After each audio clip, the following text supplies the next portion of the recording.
Badassery, and welcome to our first Rekatanless episode of Starcraft II, The Road to Badassery, and that's not because we've broken up or anything, but mainly I wanted to diversify content on this little series that we're doing right now. So, until I felt really comfortable enough to start doing live ladder matches, which I don't think I'm at that point yet, I came up with an idea that would be an interesting concept, I hope, and would give you a little bit of insight into where I am and how I'm progressing. And I'm calling this segment Best Game, Worst Game, in which I show you my worst game of a particular segment of time, let's say 3 or 4 days, and my best game.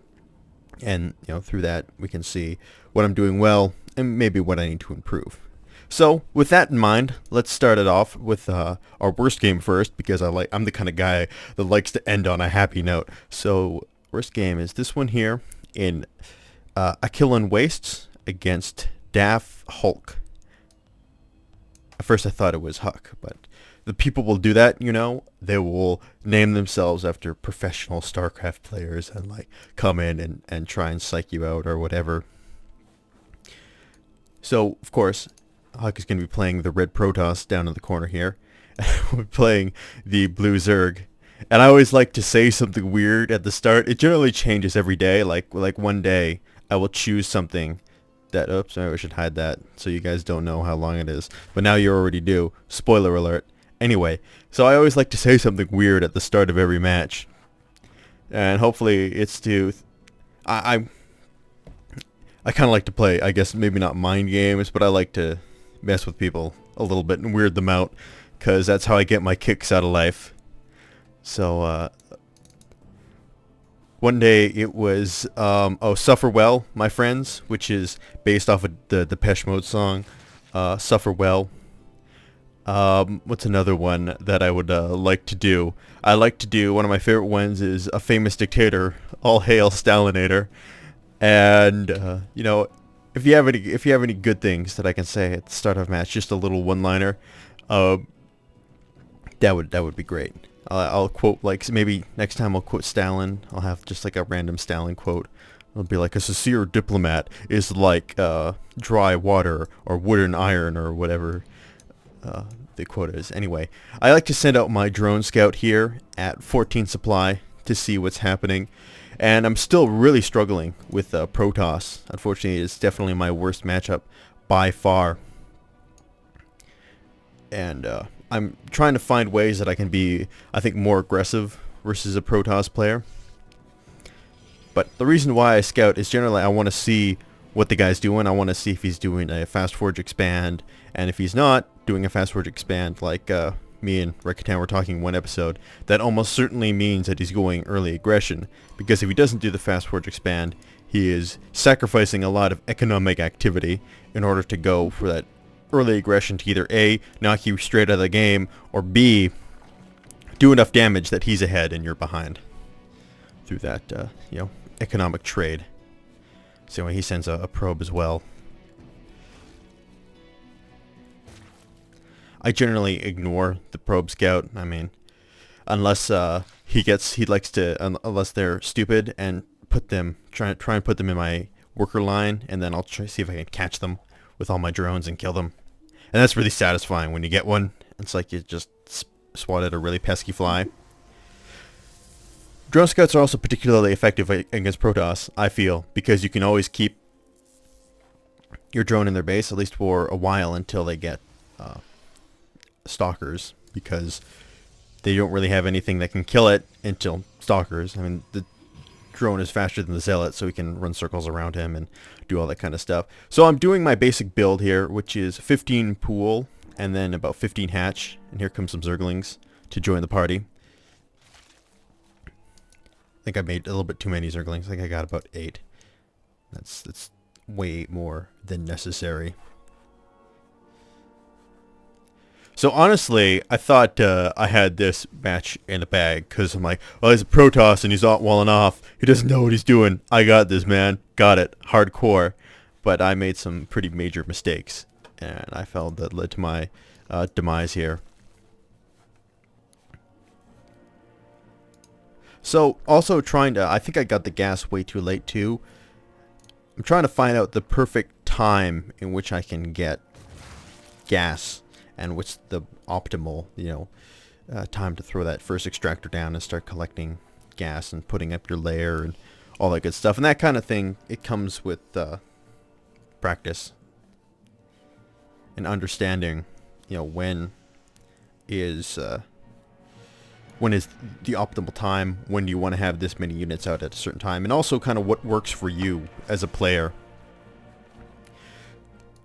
So again, in this circumstance, I feel like what I should have done is I should have said, hey look, he's not walling off, he's going for that fast expansion, I should go for some early pressure myself and try and see if I can do some damage and maybe take out this Nexus, especially because what most Protoss players will do is that they'll put like their Forge here, and then like their Gateway and a Cybernetics Core here, and then maybe a Photon Cannon, and that'll be what stops anybody from getting in.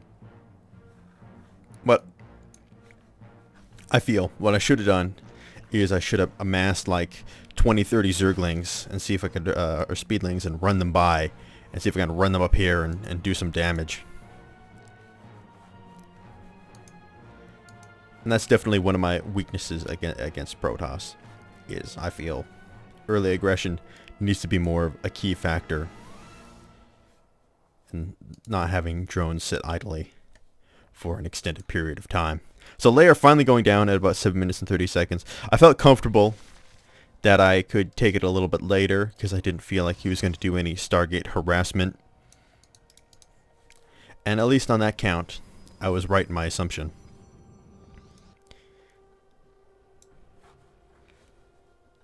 And I'm only getting Speedling upgrade at 8 minutes, which is ridiculously late. However, I do have what army exists hotkeyed, but I'm still struggling with that a lot. It's really kind of muscle memory, is you just have to really condition yourself to do that. You have to get used to doing it every time, and if you don't, well, it's gonna hurt you long run. So I was happy about that. Managed to kill that Zealot without losing a single Zergling.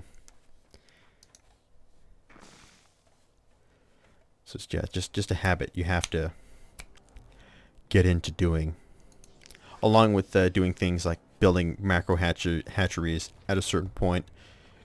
But the thing about StarCraft is it's such an intense game. You're doing so much at one time that it's so easy to get swept up in other things and forget, hey, I gotta upgrade, hey, I gotta build a hatchery, hey, I gotta build more drones, hey, I gotta upgrade this, I gotta scout here, do X, Y, or Z.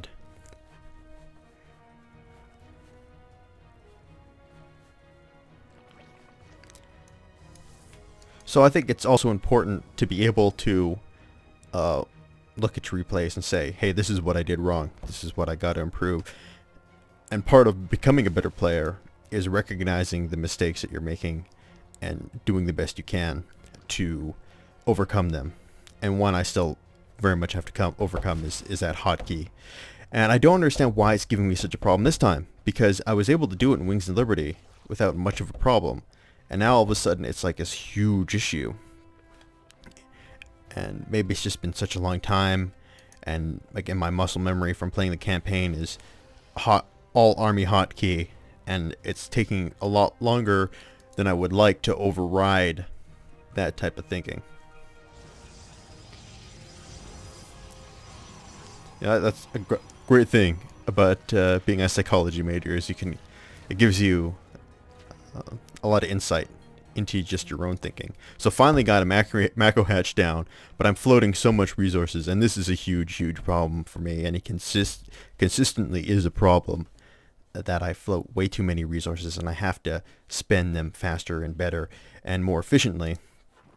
And I'm thinking I need to upgrade even my macro hatch rule to add maybe not necessarily an amount of minerals, maybe more of a certain time, because for some reason I keep seeming to forget to build them, or I don't build enough, or I forget to inject my use my queens to inject larvae into them. And having a big queen party right here hanging out in front of the lair.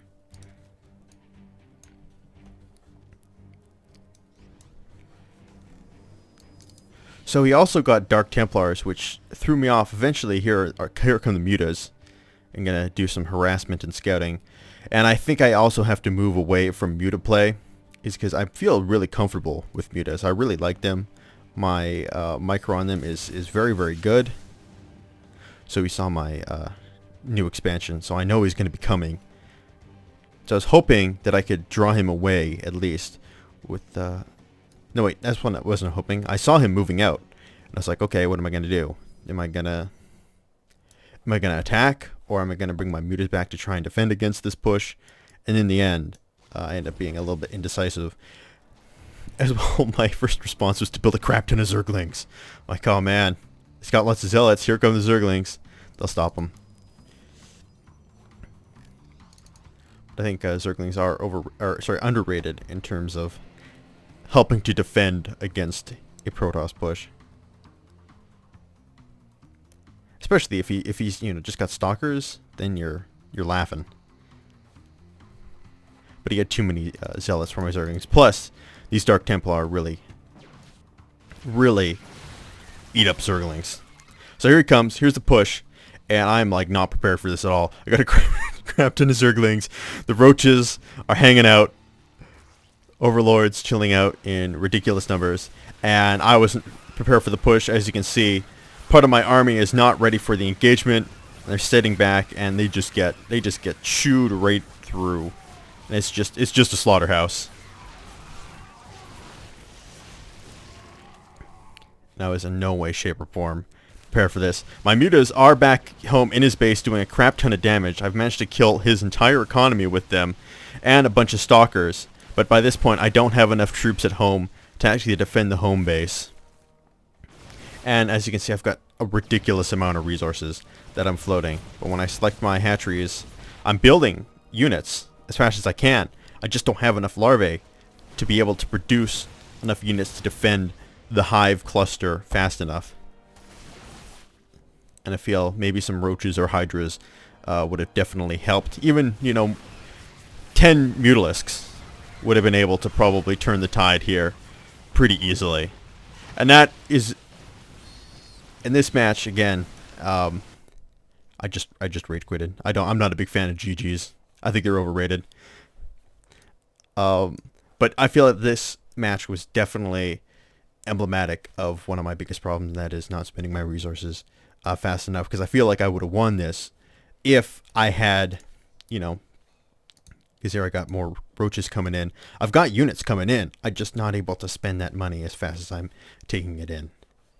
So I need to be more on top of those macro hatcheries, and I need to be more on top of unit control, because even though I probably would have still lost that engagement, he engaged half my forces and the other half didn't come in to help him out. So I feel like this is my worst game, because I feel like I could have had this relatively easily, but I kind of got massacred in the process. So with that out of the way, let's head to a happier game on Badassery Vistage, which is actually a ZVZ match, which most people think is pretty boring. And in fact, I think it's boring. Most ZVZs are pretty boring too. However, this ended up being a really fun match. And the guy also was cool. And I like cool people when I'm laddering, so that always makes me happy when I meet someone who's not a colossal douche, like a lot of people are. I also don't do good luck have funs very much, but this guy was cool. Nice name and pick combo.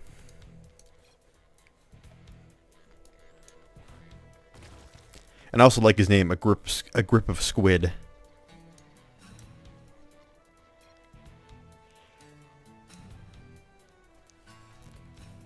So we have a little bit of, oh crap, now I really got to get on top of that, and now you all know how long the match is going to be. By the way, that says, it's supposed to say Hasho, which is like good in Russian. But I hate typing like Russian words in the Latin alphabet. It really throws me off. And they also look really ugly. Like when you type something that's supposed to be in Russian in the Latin alphabet, it just looks like a total garbage mess. And it's just like, How is this even a language? But when you actually have it in the Cyrillic alphabet, looks very, very cool. So I've got a particular build that I'm found a lot of success with in Zerg vs. Zerg, which is easily my best matchup.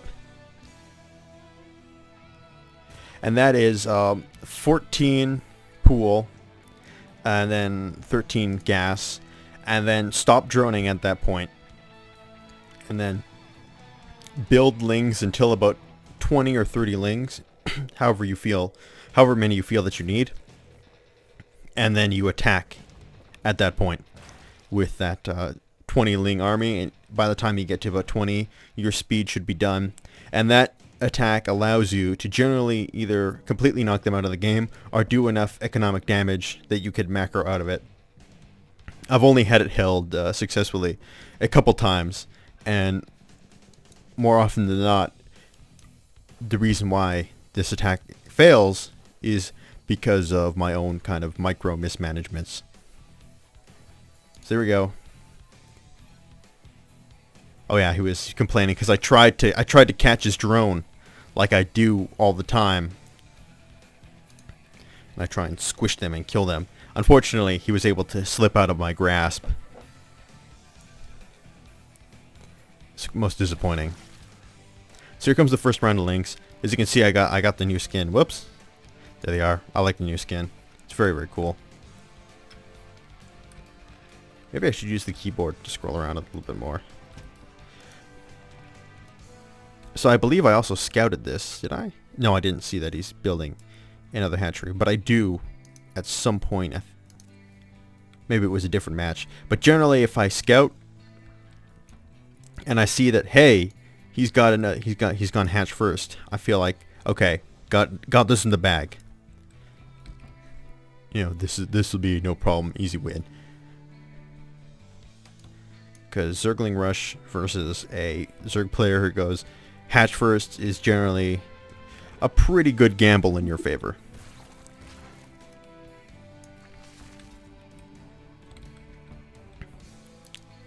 So all my Zerglings chilling out. With this, I'm able to seemingly keep my Zerglings on a good hotkey. But once things get like really heavy and there's a lot of stuff going on, I seem to forget those hotkeys fall by the wayside to other things. So as you can see, at about 5-6 minutes, my Zergling horde is ready. Speed is just about done, and off they go. But he knew this. Usually they'll know at some point that this is coming because they'll have overlords or something and they can see it.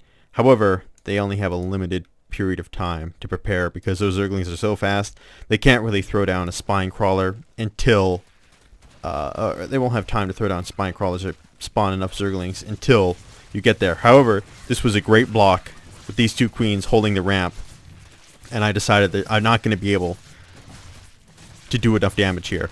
So I come in and I destroy his spine crawlers. It's like, well, that'll be something. And hopefully I'll also have the opportunity to destroy his hatchery. He's not able to defend it in time. Because here comes some reinforcements.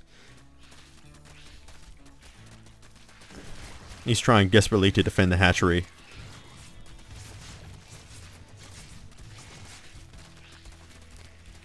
And even if your Zerg opponent gets Banelings, I find that this build is really effective.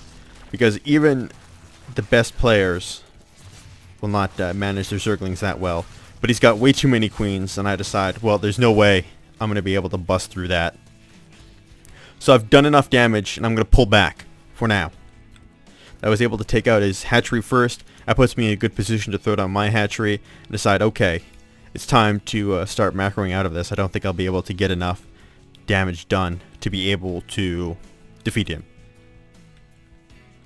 And also, he has some Banelings, but I didn't see the Banelings at the time. But now I do. Yeah, not a fight. Not a fight you want to fight. So this is what I do when I see Banelings: is I'll just send in 1 or 2 Zerglings, and unless the guy is like really paying attention, he will just let those Banelings waste themselves on 1 or 2 Zerglings, which is exactly what I did here. I was like, okay, time to renew the attack. And what I should have done is I felt like I should have tried to get this around, because I probably could have killed all of those queens and everything. But at this time it was like, go for mineral line, go for drones, kill drones. Because I don't know if you know this, but drones are pretty important to a Zerg player. They're pretty helpful. But he was able to clean up that attack relatively quickly. And reduces me down to 4 Zerglings hanging out in his base.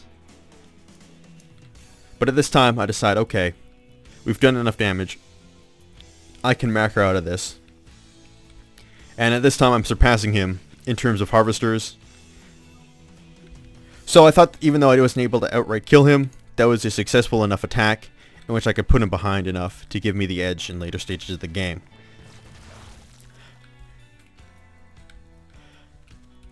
Because one thing you can do against Zerg players is you can do early aggression, and that might cause them to in turn overreact, which you can remember from some of our first conversations, some of our first lessons, that if he can cause Zerg to overreact and spend more than he needs to on Zerglings and drones, then you can set him behind significantly. I decided, okay, well, let's see if I can do some damage now and tech to Mutalisks while he's not expecting it. And I also decided we're going to need some defensive Zerglings, because I knew he had more Zerglings and Banelings at his base than I did. So if he decided to attack or counterattack, I would be in a worse position. And that would not be good.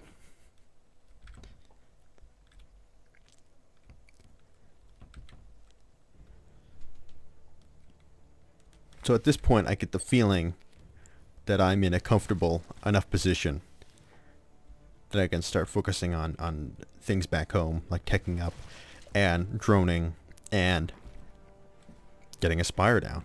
Because I don't know if you know this, but I really like Mutalisks. And Zerg versus Zerg very oftentimes tends to be a battle of the Mutalisks. It's like, who can get to Mutas faster? And then is subsequently able to do enough damage with them that they can, either destroy or significantly cripple the enemy players. So here comes my first Muta horde. And I should have immediately attacked with them, but what I did is I saw these Zerglings coming in. I was like, oh no you don't. And I thought it was a major attack, but I decided to still, okay, well, we'll shove off and see if we can head straight for the jugular and do some damage. So here comes the mighty Muta pack.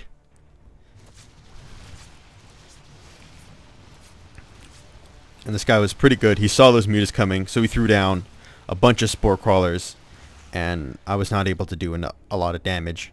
I was able to kill a queen though, and that was good. But his Spore Crawlers prevented me from really taking out a lot of those drones. But I was able to kill some queens, and killing queens is definitely always a good, definitely always a benefit to you when you're facing another Zerg player. I think killing queens is a good band name. Man, someone should just pay me to come up with band names, because I've got a ton of them. But there's always more you could probably be doing with these mutas, and that is using them to destroy overlords when you see them, pop enemy overlords, which is a huge, huge piss off to any Zerg player. Because you grow like an attachment, almost an addiction to your overlords, and you just gotta keep spawning them. You're just like, I can never have enough overlords. I always need more. So I just have this like mutas, they're just sitting here, they're just hanging out.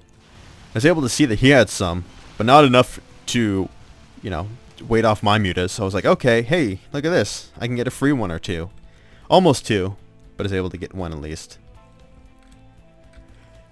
And I feel like now these mutas have them contained. I can grab my third, and I'm in a pretty comfortable position, also throwing down a macro hatchery. And I'm feeling pretty good. So I get pretty good with hotkeying those mutas. Those mutas are one thing I'm generally pretty good at, putting them all in their one hotkey as they're even as they're hatching, and then having them in their own separate sort of harassment pack. However, my main army is still not hotkeyed, which is, again, always something you gotta be wary of.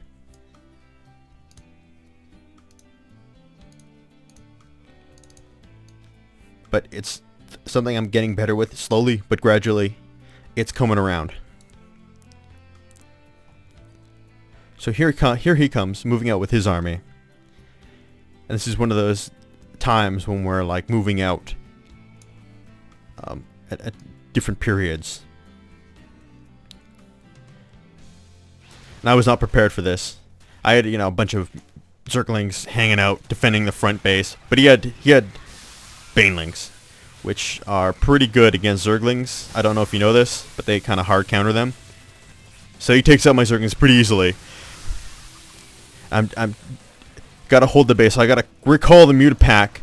Fortunately, I've got enough in which I can destroy his pack pretty easily.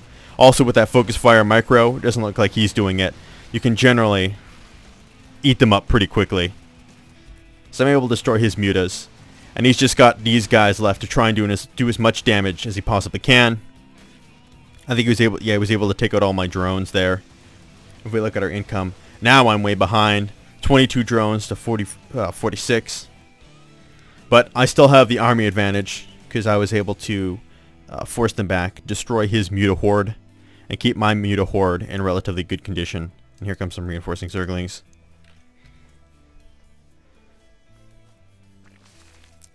But I feel like I've got enough economic activity that I can start replacing those drones pretty quickly. And get rid of that friggin' overlord. And after that attack, I was able to get back on my feet relatively decently, having destroyed his army and maintained at least my hatcheries. Maybe I couldn't maintain those drones, but here comes 12 of them, and I get back on my feet. Now I'm at 50 once again. And this, I think, was really what won me the match, is being able to at least deny him his third for as long as I possibly could.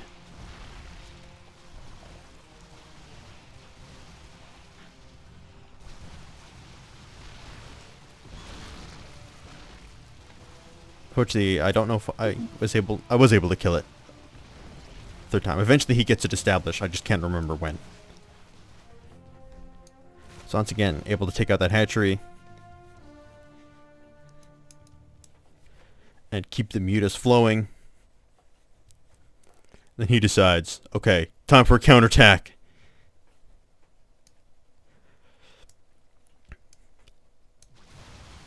Against my third, which is not saturated as of yet.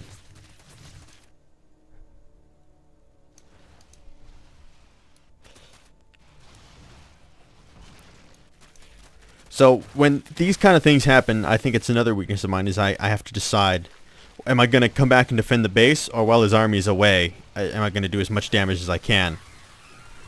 And by this time I decided, hey, I should probably get some Banelings. They might help me.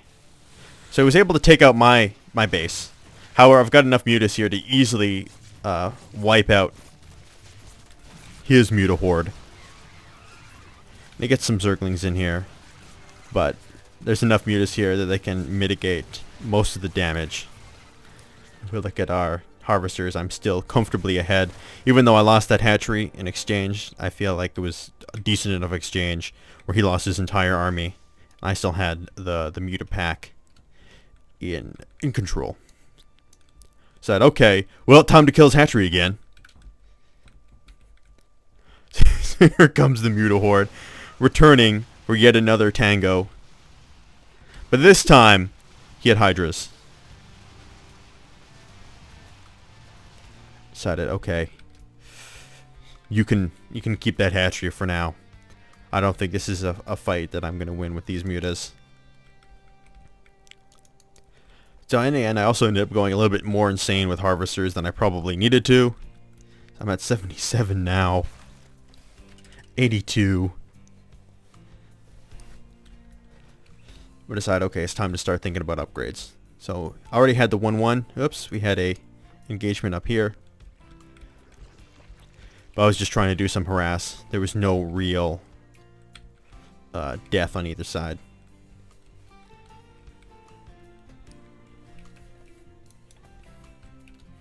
Now these banelings, they're gonna hold their ground here.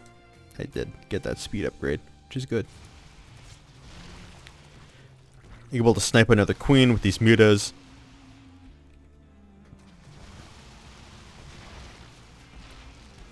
Do some damage, just trying to keep him on his toes. I know that there's not... Wow, these guys are like having a huddle. It's like those huddles, you know, before sports games where you like come in and you just talk about random shit that has nothing to do with anything. That's what the overlords are doing.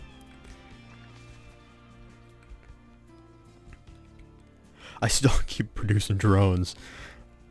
It's like, well, I guess, well, actually, yes, you can have too many drones. It is entirely possible to have too many drones. So we've kind of reached a little bit of a stalemate here. Seeing those spore colonies, I'm like, can't do it. Not going to be able to do it. Pull back, men. Now is not the time. So I decided, well, it's time to go into macro mode. I've still got a crap ton of resources, as you can see, but I'm nearly maxed. But I desperately need to throw down another hatchery once again.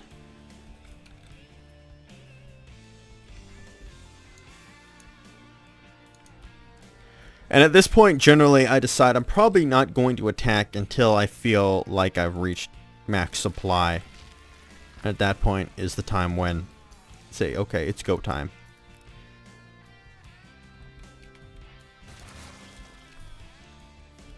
And I started throwing in most of my resources into my Zerglings, because I felt like I didn't have enough of them. Didn't have enough of a ground army. This is something that I need to do more of, which is these kind of harassing with speedlings, because they can be pretty devastating. They can catch your opponent off guard pretty easily. But unfortunately I didn't micro them very well. And while they were able to kill these spore colonies, that's about all they were able to do. Decide, okay, time to pull them back. Party's over, boys. Head back home. I am, however, enjoying a nice upgrade advantage on these Zerglings here. They have 2-2. Our enemy's still stuck at 1-0. Or sorry, actually stuck at 0-0. His Mutalisks have 1-0.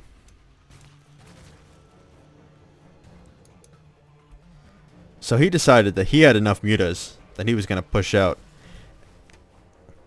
And once again, we go for the dance of thirds. The game of thirds. Where you continually try and see who can do enough damage to your enemy's third as possible.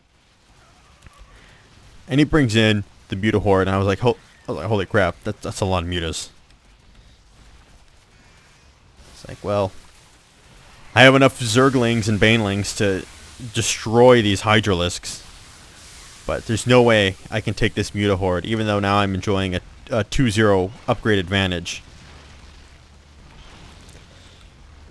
However, this was actually one of those times where having a stockpiled shit ton of resources paid off, because able to instantly produce 16 mutas, all at the same time counterattacking with my ground army. These drones are enjoying the safety of the hatchery, able to easily knock out that third, rolling banelings, and then the Mutalisk reinforcements. They come in along with the drones. And we're able to push him back. And at this point, I decided it doesn't matter. Just throw everything you got. This is the final battle. We either take it now or pack it in.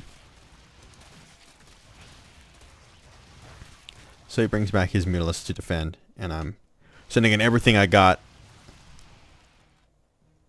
A little bit of a regroup here before the final push against my Zerg opponent. Once again, the dance of mutas continues. And I've got enough meters here to push him back. And he's still fighting on, which I probably wouldn't do at this point. I would probably cut my losses and say, okay, I'm done. You won. But he engages this final Mutalisk battle. And I'm not sure if he just had accidentally selected his overlords and was like trying to distract the Mutalisks. Sorry, if he had accidentally selected them, or he was actively trying to like mix them in with his Muta army, so I would misclick and maybe accidentally attack the overlords or something.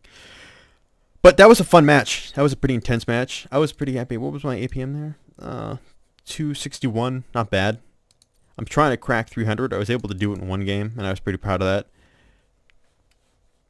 What's my effective APM? Much less.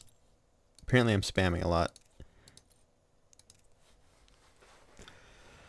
But yeah, the one thing that really, I think, helped me win that match was, one, that early aggression, put him behind, and two, I enjoyed a nice upgrade advantage.